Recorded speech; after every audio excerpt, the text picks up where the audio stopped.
आप देख रहे हैं इंडिया टाउन न्यूज, भारत की बात। नमस्कार, स्वागत है आपका इंडिया टाउन न्यूज में। मैं हूं आपके साथ संजना कुशवाहा।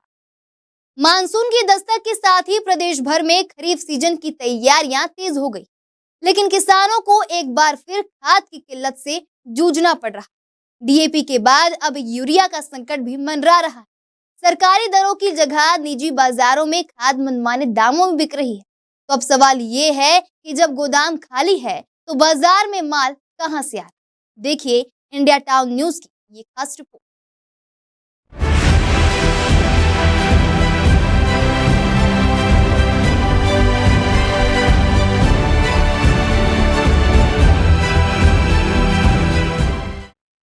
राजनांदगांव जिले से लेकर खैरागढ़, मोहला, मानपुर और कबीरधाम तक किसानों को इस बार खरीफ सीजन की शुरुआत में ही खाद के संकट से दो चार होना पड़ रहा है।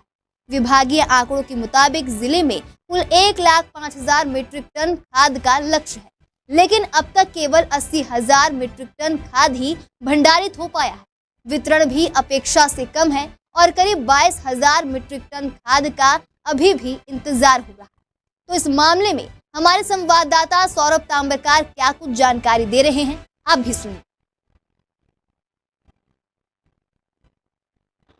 इस वक्त हम अभी रेंगा कठेरा के सोसाइटी पर खड़े हुए हैं और इस सोसाइटी में आपको बता दें कि जिस प्रकार से डीएपी और यूरिया की जो कमी आ रही है उसको लेकर के हम यहाँ पर पहुंचे हुए हैं। जो आप तस्वीरों के माध्यम से देख पा रहे होंगे कि जो शासन के द्वारा किसानों को दिए जा रहे हैं डीएपी और यूरिया है वो भारी मात्रा में कमी देखने को मिल रही है। 14-18 के जो डीएपी और यूरिया है उनकी कमी की वजह से आज लोगों को 12-32/16 जैसे डीएपी यूरिया का इस्तेमाल करना पड़ रहा है, जो कि काफ़ी महंगे दाम पर उनको दिया जाता है।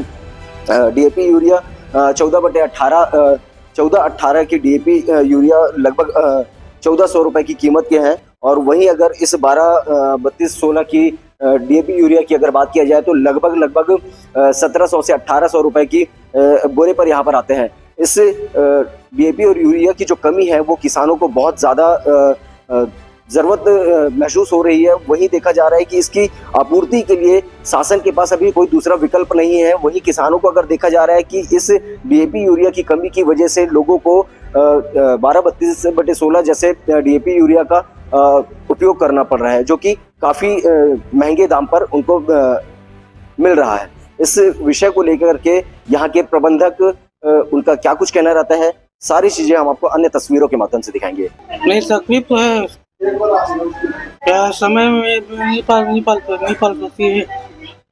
अभी भी ये है तो सब कट चुका है। 14-18 की जगह 12-32/16 जैसे विकल्प आप लोगों को लेने पड़ रहे हैं, तो कितने महंगे पड़ रहे हैं? वो तो 1720 के आसपास है।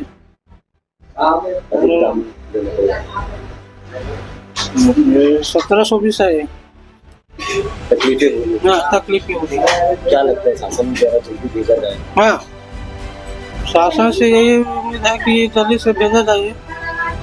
देखो जी, डीपी एरिया नहीं आ पाते, हमारा परेशानी जाते अपन रंग कटेरा सोसाइटी में बहुत महंगा पड़ते भैया।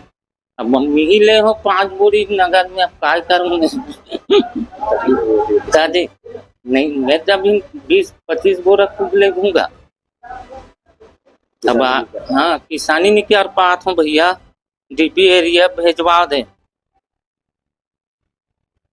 कृषि विभाग के आंकड़ों के अनुसार राजनांदगांव में 50,000 मीट्रिक टन के लक्ष्य के मुकाबले केवल 24,000 मीट्रिक टन ही भंडारित हुआ। वहीं खैरागढ़ क्षेत्र में 30,000 के लक्ष्य में 16,000 तक ही स्टॉक पहुंच पाया है। वहीं भंडारण प्रतिशत 40% से 59% के बीच है, जो चिंता का विषय है। स्थानीय रिपोर्ट्स बताती है कि कई निजी दुकानें और डीलर खाद की सरकारी किल्लत का फायदा उठाकर जमकर मुनाफा कमा रहे हैं। अगर इन दुकानों पर छापा मारा जाए तो कमीशन खोरी का पूरा खेल उजागर हो सकता है। ये भी सवाल उठ रहा है कि जब खाद का आयात युद्ध जैसी वैश्विक परिस्थितियों से प्रभावित है तो प्राइवेट दुकानों में माल लगातार कैसे पहुंच रहा है। जिला राजनांदगांव के लिए सहकारी और निजी क्षेत्र में कुल 75,898 मीट्रिक टन का लक्ष्य था, जिसमें भंडारण 41,776 मीट्रिक टन किया गया है, वितरण 33,648। हमारे पास अभी विभिन्न प्रकार के 8,127 मीट्रिक टन की खाद उपलब्ध है। टोटल लक्ष्य का देखा जाए तो भंडारण हुआ है 55%, वो निश्चित रूप से कम है। अभी उम्मीद है आगामी दिनों में इसकी पूर्ति कर लिया जाएगा। डीएमओ से बात हुई है और उन्होंने आश्वासन दिया है कि यूरिया की जो अभी कमी चल रही है उसकी आपूर्ति की जाएगी। सर, विभाग के पास माल की कमी है, लेकिन वही देखा जा रहा है कि बाजारों में माल पर्याप्त मात्रा में मिल रहा है, वो भी ओवर रेटों पर। अधिक रेट में जो दुकानें विक्रय कर रही हैं उनके विरुद्ध लगातार जांच की कार्रवाई की जा रही है हमारे फर्टिलाइजर इंस्पेक्टर के द्वारा, और कुछ दुकानों में हमने औचक निरीक्षण भी किया है और उसमें सघन निरीक्षण किया जा रहा है, उसमें हम नियंत्रण कर रहे हैं। मिली जानकारी के अनुसार खाद वितरण का पूरा सिस्टम पारदर्शी होना चाहिए। हर साल कृत्रिम संकट पैदा किया जाता है, जिससे किसानों को ज्यादा कीमत पर खाद खरीदना पड़ता है और मुनाफा बिचौलियों को होता है। तो वहीं सरकार को रियल टाइम ट्रैकिंग और गोदामों का ऑडिट करना चाहिए। आपको बता दें, पदुमतरा, गठूला और ठेलकाडीह की सोसाइटियों का भी यही हाल।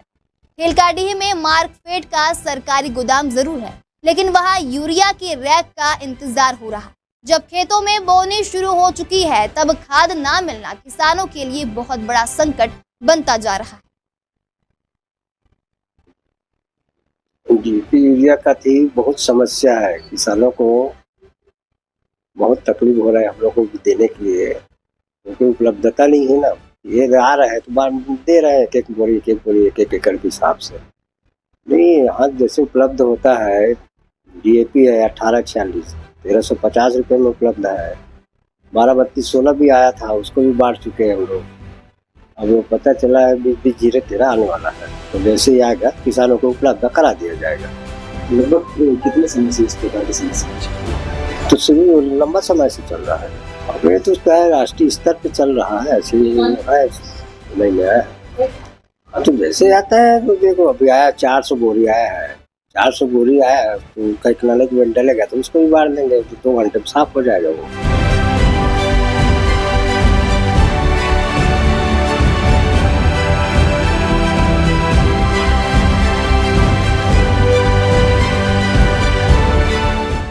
आपको बता दें कि हर खरीफ के सीजन में खाद की कमी, किल्लत और कृत्रिम संकट की बातें सामने आती हैं। सवाल अब यहाँ यही है कि आखिर कब सिस्टम सुधरेगा, किसानों को राहत कब मिलेगी और ये मनमानी कीमतों पर बिकने वाला खाद, इसका आखिर जिम्मेदार कौन होगा? अब आगे क्या होगा और क्या नहीं होगा, ये तो आने वाला वक्त बताएगा। हम आपको सारी अपडेट देते रहेंगे। देखते रहिए इंडिया टाउन न्यूज, भारत की बात।